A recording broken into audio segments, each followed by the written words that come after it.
চশমা museum, a house of world class, জলট্যাক মোড়, বহরমপুর মডার্ন হোটেলের সামনে।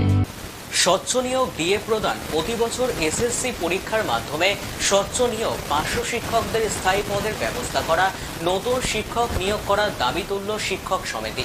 মুর্শিদাবাদের বহরমপুরে 3 দিনের 36তম দ্বিবার্ষিক জেলা সম্মেলন থেকে উঠে এলো এই দাবি।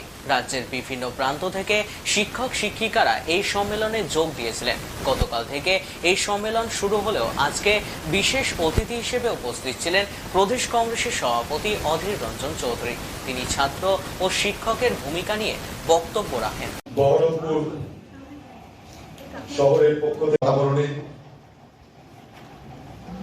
থেকে, মুর্শিদাবাদের আপামর মানুষের পক্ষ থেকে আপনাদেরকে দেখে আমরা অত্যন্ত তৃপ্ত।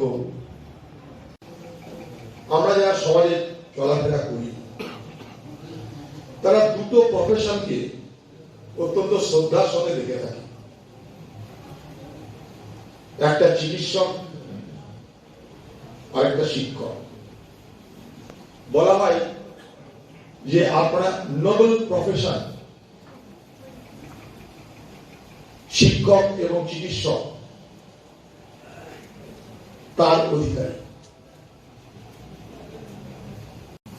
কিন্তু আজ সর্বত্র যেন ক্ষয় আমাদেরকে পীড়িত করছে।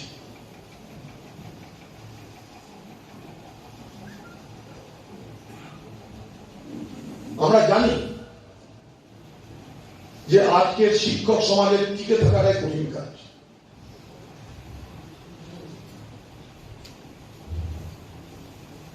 কারণ গোটা শিক্ষা ব্যবস্থাটা প্যারাডাইম শিফট হয়ে গেছে, আমূল চুল পরিবর্তন যাকে বলে। টেকনোলজিক্যাল ইনোভেশন আজকের আধুনিক সমস্ত কিছু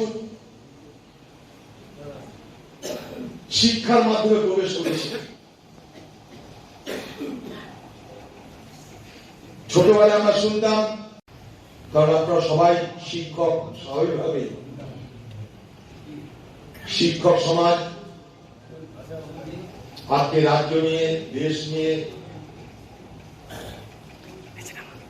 বর্তমান রাজ্য এবং দেশের রাজনৈতিক, অর্থনৈতিক, সামাজিক পরিস্থিতি নিয়ে সেই সুবাদে বিশ্বের সব খবর আপনাদের নজর করে। ভালো লাগছে যে আপনারা এক দীর্ঘ তালিকা তৈরি করেছেন। আপনাদের লক্ষ্য, আলোচনা, আপনাদের ভাবনা সবকিছুর সংক্ষিপ্ত সার পেয়েছি আমি এখানটাই। পশ্চিমবঙ্গ শিক্ষক সমিতির 36তম দ্বিবার্ষিক রাজ্য সম্মেলনের খসড়া প্রস্তাব সমূহ, এক বিশাল তালিকা। আপনাদের অভিজ্ঞতা, আপনাদের লক্ষ্য, আপনাদের ভাবনা সবকিছুর সংক্ষিপ্ত সার এখানটায় আছে।